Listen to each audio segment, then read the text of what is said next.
ever been asked by a stranger or acquaintance whether or not you have kids?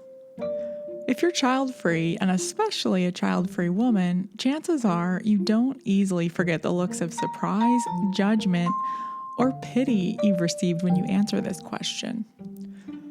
If you're like me, you might even have a quick joke at the ready for those who insist on probing deeper for more answers to what they perceive as an unnatural or misguided decision.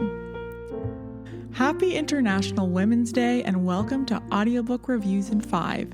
This is Jana and today I'm reviewing Childfree by Choice, the movement redefining family and creating a new age of independence by Dr. Amy Blackstone, and narrated brilliantly by Gabra Zachman with McLeod Andrews. I chose to share this review today because on International Women's Day, I see a lot of posts celebrating diversity among women, and I'd like to contribute to this broader conversation with some key insights Dr. Blackstone presents in her audiobook.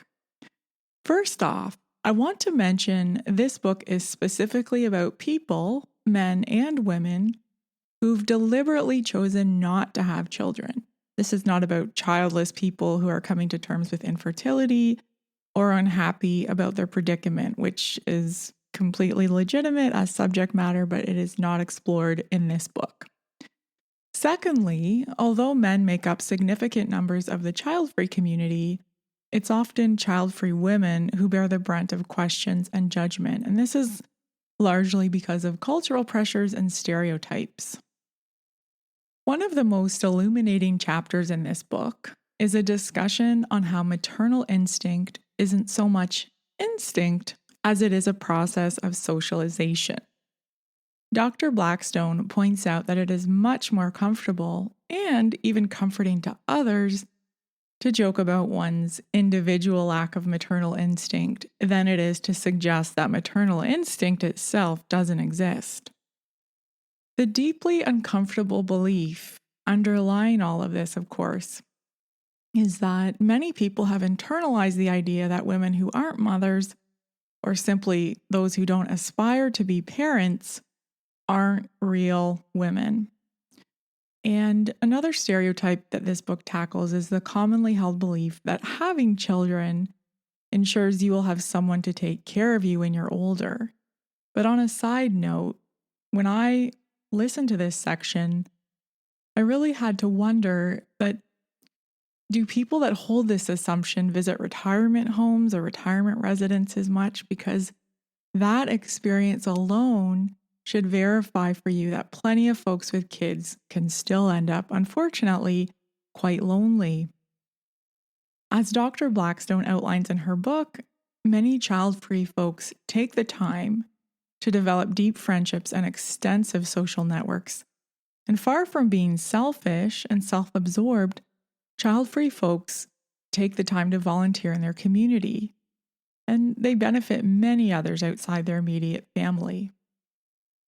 As someone who lives and works in a fairly densely populated urban environment, I feel I have it pretty good here. In spite of the judgment we face from some, there are plenty of other child-free folks out there who share my interest and curiosity for life. That said, I feel great sympathy for those who wish to remain child-free, but they're caught in more isolated or even rigidly ideological surroundings. I encourage you to connect with other child-free folks online if you're facing discrimination, which unfortunately remains quite common. My only criticism of this book is that I would have liked to see more data cited and analysis. But overall, it's still a compelling listen. If you're a child-free person or someone who wants to support those in your life who've made a decision to be child-free, this is a great source of material and reflection. On a personal note, I wish everyone would read this and we could get past the pronatalist bias in our culture, but I'm not holding my breath on that. Check it out.